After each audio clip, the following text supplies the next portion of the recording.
Chapter 14. The elevator in my office building works so seldom that the toon doorman, a strapping gorilla, made a nice chunk of change carrying people to the upper floors on his back. Today I lucked out.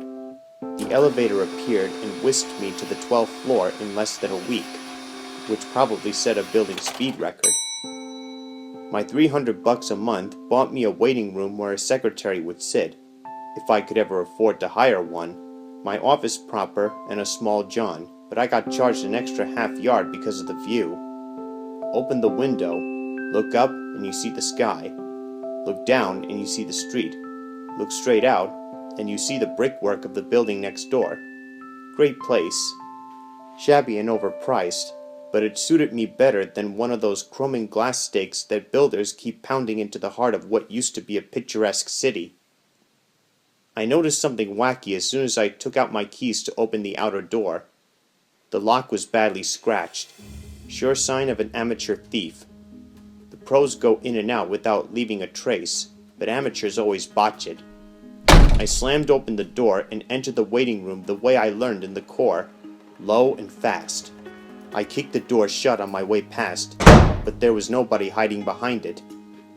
It didn't take me long to search the waiting room, since it contained only 2 folding chairs and a card table with some hardly thumbed magazines on it.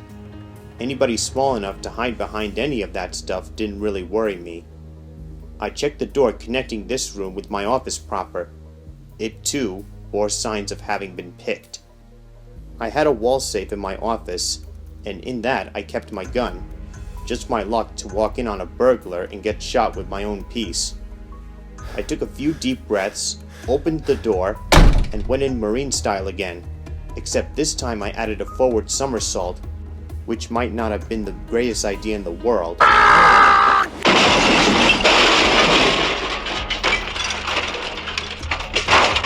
You have to practice those things a lot or they leave you dizzy, which is just how I wound up when I came out of it. I grabbed the edge of my desk for support and tried to look alert. Nobody shot me, so I figured the burglar had already skedaddled. I was wrong. When the room straightened out, I found him, sitting behind my desk, brazen as you please. One thing's for sure, I had no trouble picking this clown out in a lineup. He wore a long purple coat, a fireman's hat, and a t-shirt that said, "Kiss me, I'm fuzzy." If I hadn't known better, I'd have sworn it was, "I'm sorry I had to break in on you like this, Mr. Valiant. I mean picking your lock and all, but I really didn't know where else to go, or who else to turn to." "Roger? Roger Rabbit?" I went around to his side of the desk, opened the bottom drawer, took out the office bottle, and swigged down a healthy glug. I stared at the rabbit until he got the message and shagged his tail out of my chair. I brushed a few stray pieces of hair off the seat and sat down. "Start explaining," I said, "and you better be good." He went to the window and took in the $50 view. "I know what you think," he said. "You think I'm really Roger, but I'm not. I'm his doppelganger, his mentally created duplicate." "Yeah, I know about that stuff," I said, remembering Jessica Rabbit falling to pieces around me. "Well, Roger conjured me up last night about 11, the rabbit went on. "He had a photo session this morning, and he needed a pair of red suspenders to wear at it. He gave me a $50 bill and told me to go out and buy him some." "He sent you out in the middle of the night to find him a pair of red suspenders?" "Yes. I could be very impulsive at times. Anyway, I left and started hitting those variety stores you see around, the ones that stay open late at night. I must have gone to 20 of them and couldn't find a pair of red suspenders anywhere. I found green, blue, yellow, polka dot, orange, striped." I did a few wheelies with my index finger. He caught my drift and kept his story rolling. "When I finally found a store with the right color suspenders, they couldn't change my bill. I hung around downtown until my bank opened, broke the bill, went back, and bought the suspenders." He pointed to a wrapped package lying on top of my desk. "I returned home at about 10 this morning and found the place crawling with cops. I overheard 2 of them describing what had happened. that I, or rather the real me, had been killed. I didn't know what to do. I'm not very decisive when it comes to emergencies. I suppose I should have identified myself to the police, but I was afraid to. I feared that whoever got to the real Roger might come after me too. Then I thought of you. Thanks. Don't mention it. Since I'm supposed to be dead, I didn't want to wait for you out in the hall where somebody might recognize me. So I picked your lock. I didn't think you would mind. You don't, do you? It's actually my first try at it. As I told you before, I've always had a hankering to be a detective. I believe every detective should know how to pick locks. I'm sure you do, don't you? So I bought some lock-picking tools I saw advertised on the inside cover of a matchbook. He showed me a set of picks, only slightly smaller and less clumsy than the iron bar I used to pry the hubcaps off my car. They came with a self-instruction manual. Pretty neat, huh? Tell me, I said after giving the office bottle another howdy-doody, how long before you start to, fall apart? The bunny stared with deep foreboding at the far wall, as though the hand of God had just inscribed there the recipe for Hassenpfeffer. Hard to tell. Roger put a large jolt of mental energy into creating me. I could easily last 48 hours until I... A dark, rubbery boo-boo balloon plopped to the floor, but I give him this much, it didn't spill any tears. You have any idea who murdered me? He asked. Yeah, I got an idea. You got a call from anyone last night? I asked. Or anybody come to see you? He shrugged, a ridiculous move for a guy with next to no shoulders. I don't know. The mental strain of creating a doppel tends to disrupt short-term memory. I remember up to early yesterday evening, but not much after. You don't remember getting a call from your wife, saying that she wanted to come over for a talk? Jessica? Jessica came by to see me? Oh boy, oh boy, oh boy!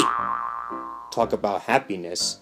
If Roger had been Flash Gordon, he would have been outside his rocket ship swinging on a star. I knew you could pull it off, Mr. Valiant. I knew I picked the right man. I knew you could get me Jessica back. How did you do it? Put the arm on Rocco? That it? I'll bet that's it. You found out what he had on her and forced him to stop. With a swift left jab, I punched a jumbo hole in the biggest of his balloons. Not so fast. I don't know for sure whether or not Jessica came to see you last night. If she did, it wasn't for a reconciliation. Why then? The police think she killed you, and I go along with them. The rabbit shook his head so vigorously his flopping ears left spiral marks on the fur around his head. Not a chance! She loves me! She would never do something like that! What makes you suspect her? For starters, your last words. I took out my notebook and read them to him. No fair. You got me everything? Jessica, my contract.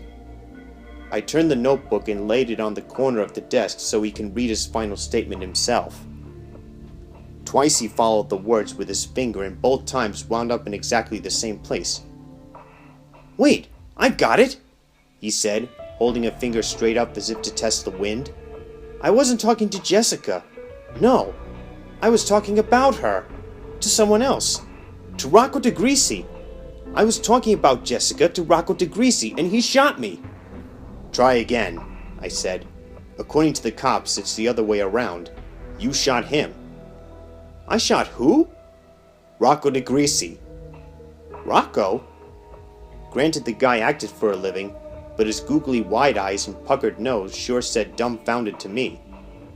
You mean the police think I shot Rocco? Dead as a doornail.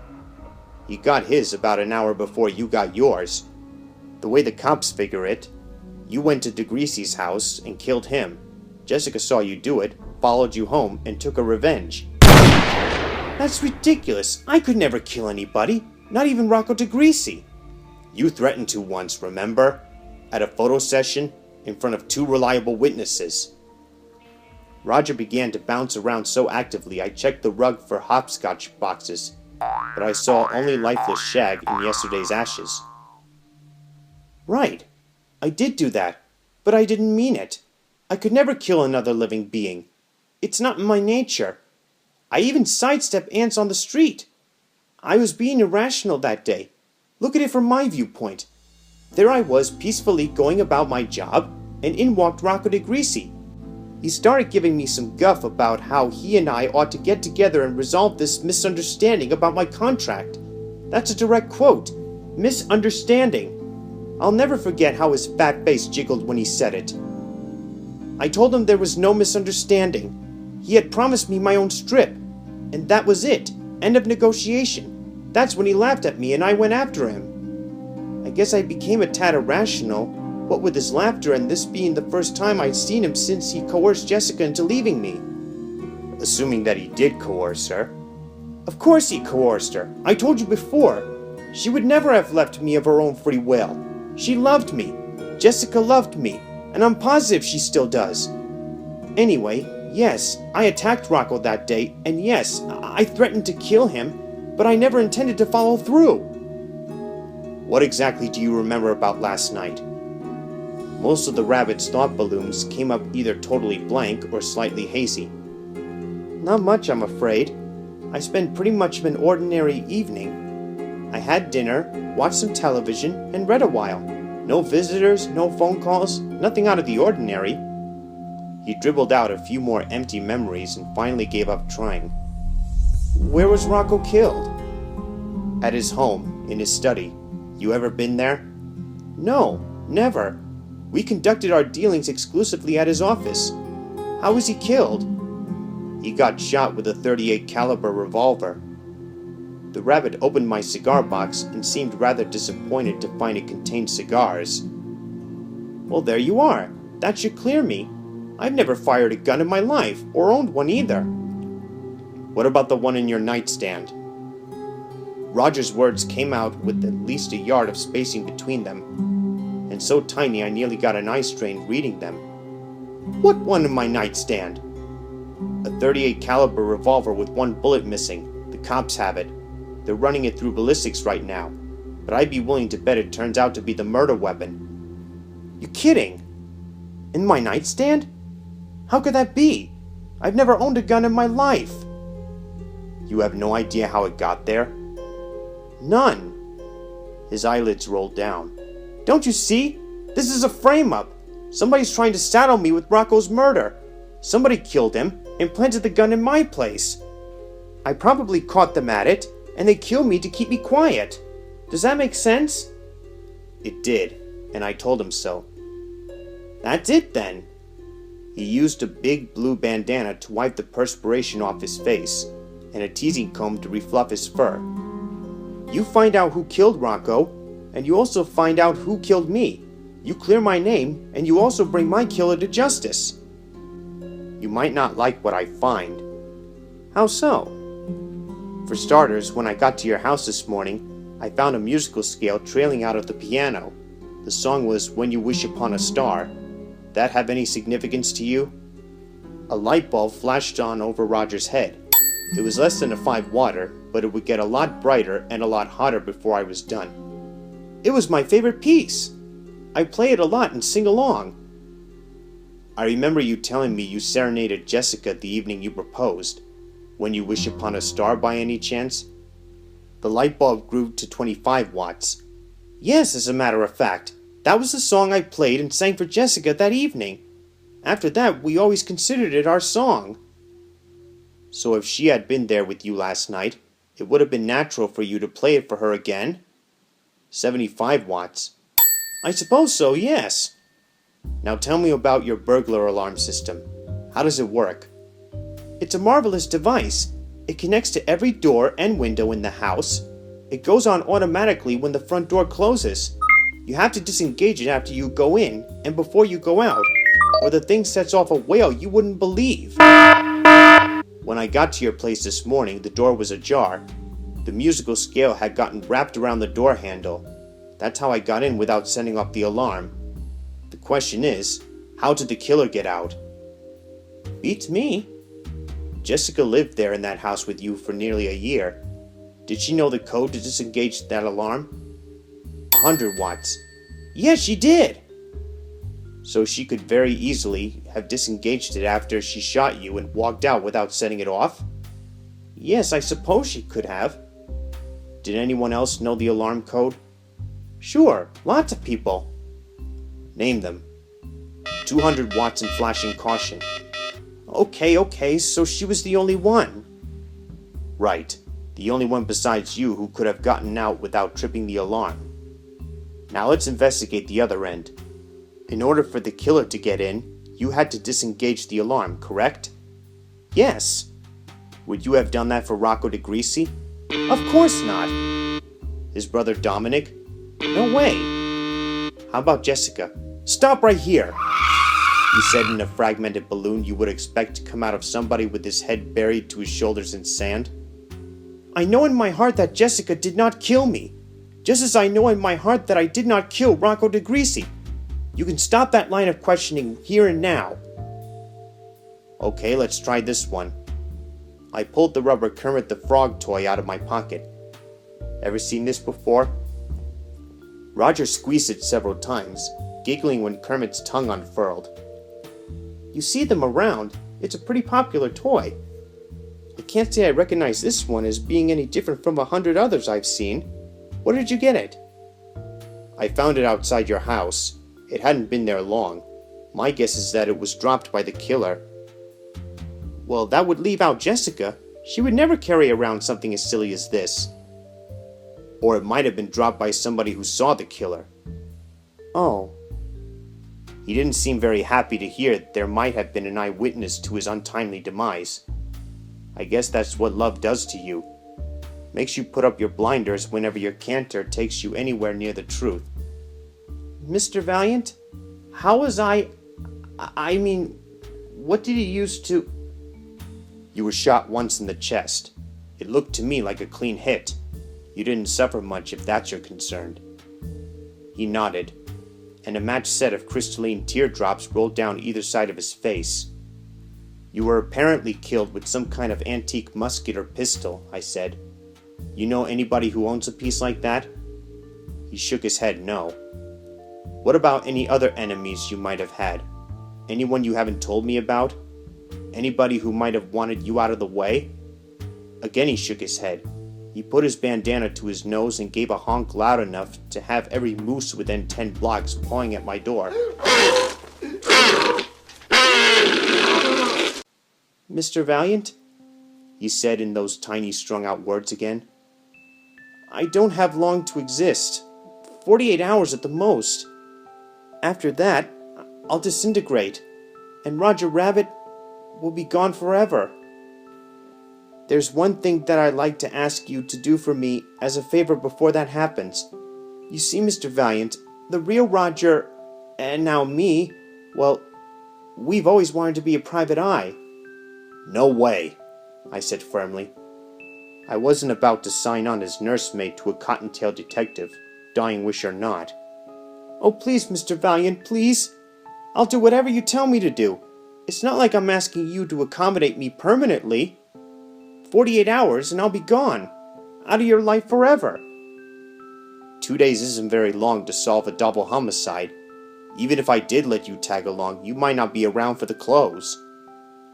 He gave me that irresistible please take me home look you get from a $3 pup in a pet store window. You can do it. I know you can. What say, Mr. Valiant, please? I owed the rabbit true. If it would make him happy to step and fetch for me, who was I to deny him? All right, I'll take you on, but only under one condition. We level with each other, in everything. Agreed? Sure. He nodded his head so fast the end of his ear cracked like a whip. Then let's start by you telling me why you pulled that pie assault on yourself. He switched back to the same forlorn puppy face that I guess he figured he got me with before. On myself? No, Rocco did that. I pointed toward the door. Take a hop. His puppy face grew up in a big hurry into a beaten cur. His word balloon came out so heavily weighted down with guilt it dented the top of my desk. I should have known I could never fool you. Why did you even try? He stared at a spot about 1,000,000 miles over my head. I guess as a ploy to get sympathy.